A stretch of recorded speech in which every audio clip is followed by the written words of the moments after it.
নমস্কাৰ মই পৰশবোধ কৰি আৰু স্বাগতম জনাইছোঁ আপোনাৰ আৰু মোৰ অৰ্থাৎ আমাৰ চেনেললৈ নামজাৰ নিশাৰ কথা কোমল। আশা কৰোঁ আপোনালোকৰ দিনটো খুবেই সুন্দৰভাৱে অতিবাহিত হ'ল। আজি এটা খবৰে অসমৰ ৰাইজক শোকস্তব্ধ কৰি তুলিছে। সৰা পাতে পাতে ফাগুন নামে ৰত্নাকৰ বোলছবিৰ ৰাতি ৰাতি ৰাতি বহুতো জনপ্ৰিয় গীতেৰে আমাৰ অসমৰ সংগীতৰ জগতক উজ্জ্বল কৰি তোলা সুকণ্ঠৰ অধিকাৰী গায়িকা গায়ত্ৰী হাজৰিকা আমাৰ মাজৰ পৰা আঁতৰি গৈছে। এই মুহূৰ্তত ইমানেই ক'ব পাৰোঁ, ঈশ্বৰৰ ওচৰত তেখেতৰ আত্মাৰ চিৰ শান্তিৰ বাবে প্ৰাৰ্থনা আগবঢ়াইছোঁ। এতিয়া আহোঁ আজিৰ বিষয়লৈ। ৰাষ্ট্ৰীয় স্বাস্থ্য আৰু পৰিয়াল সমীক্ষা তথ্য অনুসৰি অৰ্থাৎ নেশ্যনেল হেল্থ এণ্ড ফেমিলি ছাৰ্ভেৰ অনুসৰি ভাৰতত 15 পৰা 39 বয়সৰ মাজত থকা জনসংখ্যাৰ অন্ততঃ 2/3 প্ৰতিদিনে সপ্তাহে বা কেতিয়াবা মাংস খায়। প্ৰতিবেদনত প্ৰকাশ পাইছে যে মাংসভোজী খাদ্য খোৱা লোকৰ সংখ্যা পৰ্যায়ক্ৰমে বৃদ্ধি হৈছে। আজিৰ খণ্ডটোত ভাৰতৰ শীৰ্ষ 10খন ৰাজ্যৰ বিষয়ে জনোৱা হওক, য'ত মাংস খোৱা লোকৰ সংখ্যা বা পৰিমাণ আটাইতকৈ বেছি।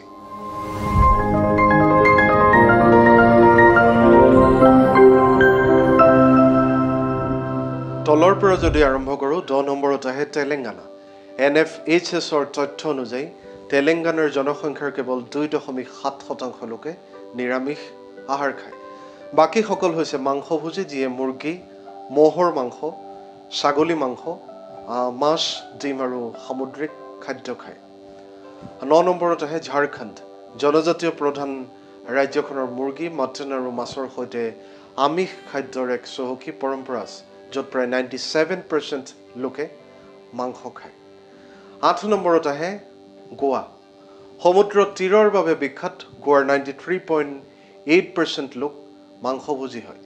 উপকূলীয় ৰাজ্যখনত গোৱান ফিছ কাৰী, চিকেন কেফ্ৰিয়েল, চিকেন জাকুটি, পৰ্ক চৰ্পটেল আৰু ফেইজৱাদাকে ধৰি বিভিন্ন ধৰণৰ খাদ্য উপলব্ধ হয়। 7 নম্বৰত আহে ত্ৰিপুৰা। ৰাজ্য চৰকাৰৰ প্ৰতিবেদন অনুযায়ী ত্ৰিপুৰাত মাংসভোজী জনসংখ্যা প্ৰায় 95% বুলি অনুমান কৰা হৈছে। 6 নম্বৰত আহে উৰিষ্যা। উপকূলীয় ৰাজ্য উৰিষ্যাত সহজেই প্ৰচুৰ পৰিমাণে সাগৰীয় খাদ্য পোৱা যায়।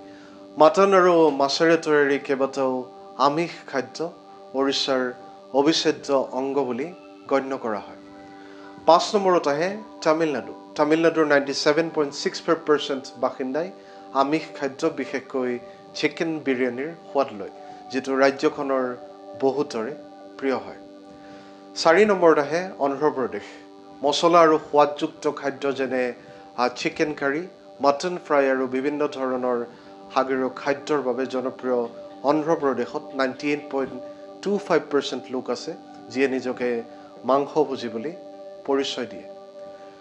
3 নম্বৰত আহে কেৰেলা। দক্ষিণৰ কেৰেলা ৰাজ্যত ইয়াৰ 99.1% বাসিন্দাই আমিষ খাদ্যৰ পথ বাছি লৈছে।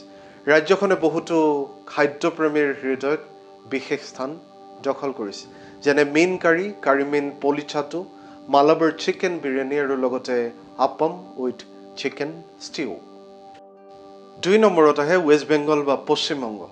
নাগালেণ্ডক নিবিড়ভাৱে অনুসৰণ কৰা পশ্চিমবংগ ৰাজ্যত 99.3% লোকে মাংস খায়। মাছৰ তৰকাৰী, মাটন তৰকাৰীৰ লগতে অতি জনপ্ৰিয় কলকাতা বিৰিয়ানীৰ বাবে ৰাজ্যখন বিখ্যাত হয়। আৰু শীৰ্ষত 1 নম্বৰত আহে নাগালেণ্ড। প্ৰতিবেদন অনুসৰি নাগালেণ্ডত মাংস খোৱাৰ পৰিমাণ সৰ্বাধিক। 99.8% লোকে নিজকে মাংসভোজী বুলি পৰিচয় দিয়ে।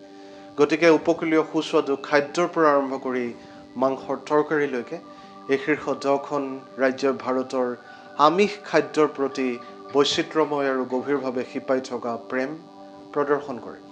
স্পষ্টভাৱে বহু ভাৰতীয় প্লেটত মাংসই বিশেষ স্থান দখল কৰে। এই কথাৰে আজিৰ এই খণ্ডটো সামৰিছোঁ। আশা কৰোঁ আপোনালোকে আদৰি ল'ব, লগতে আপোনালোকৰ মতামত আগবঢ়াব আৰু চেনেলটো নিশ্চয়কৈ ছাবস্ক্ৰাইব আৰু ফ'ল' কৰিব। পুনৰ লগ পাম এক নতুন আৰু আকৰ্ষণীয় বিষয়ৰ সৈতে। ভগৱানে আপোনালোক সকলোৰে মংগল কৰক। আজিলৈ আহোঁ। শুভৰাত্ৰি। ধন্যবাদ।